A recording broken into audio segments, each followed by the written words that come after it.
नमस्कार शेतकरी मित्रांनो। तर शेतकरी मित्रांनो 2024 सालामध्ये खरीप आणि रब्बी हंगामात अनेक भागांमध्ये जास्तीत जास्त हवामान बदलल्यामुळे शेतकऱ्यांना मोठ्या प्रमाणात नुकसान सहन करावे लागले।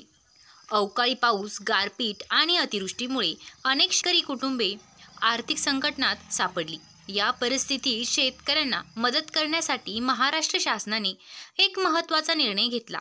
तर शेतकरी मित्रांनो अहिल्यानगर जिल्ह्यातील शेतकऱ्यांनाही जुलै 2024 ते ऑक्टोबर 2024 या कालावधीत सततच्या पावसामुळे मोठे नुकसान झाले होते।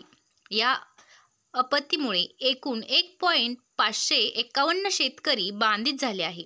तर शेतकरी मित्रांनो 300.48 कोटी 42 हेक्टरी क्षेत्र प्रभावित झाले आहे। तर या नुकसानीची भरपाई करण्यासाठी शासनाने 2,05,51,000 रुपयांचा निधी मंजूर केला आहे।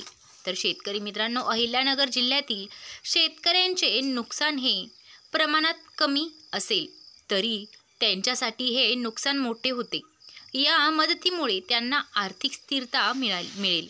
तर शेतकरी मित्रांनो शासनाचा या योजनेमुळे अहिल्यानगर जिल्ह्यातील शेतकरी पुन्हा शेतीच्या कामात उत्साहाने सहभागी होतील।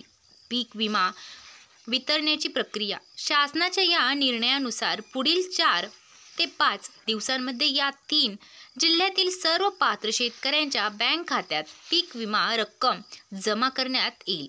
तर शेतकरी मित्रांनो या वितरणाची प्रक्रिया पारदर्शक पद्धतीने आणि वेगाने पार पडेल। शेतकऱ्यांना यासाठी कोणत्याही कार्यालयात धावपळ करण्याची गरज नाही।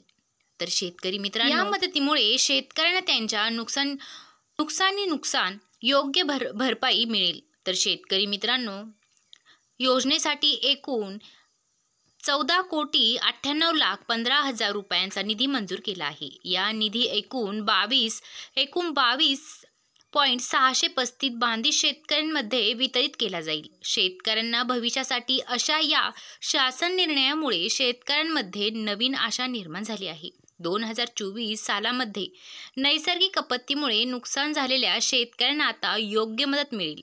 या मदतीमुळे शेतकरी पुन्हा शेतीच्या कामात सक्रिय होऊ शकतील। शासनाच्या या निर्णयामुळे शेतकरी कल्याणाच्या दिशेने एक महत्त्वाचे पाऊल टाकले आहे। तर शेतकरी मित्रांनो या मदतीमुळे शेतकऱ्यांना नवीन पेरणीसाठी आधार मिळेल। ते त्यांच्या कुटुंबाचा व्यवस्थित सांभाळ करू शकतील। तर शेतकरी मित्रांनो शेतीच्या व्यवसायात पुन्हा स्थिरता आणू शकतील। या निर्णयामुळे राज्यातील शेतकरी समुदायाला मोठा दिलासा मिळेल। तर शेतकरी मित्रांनो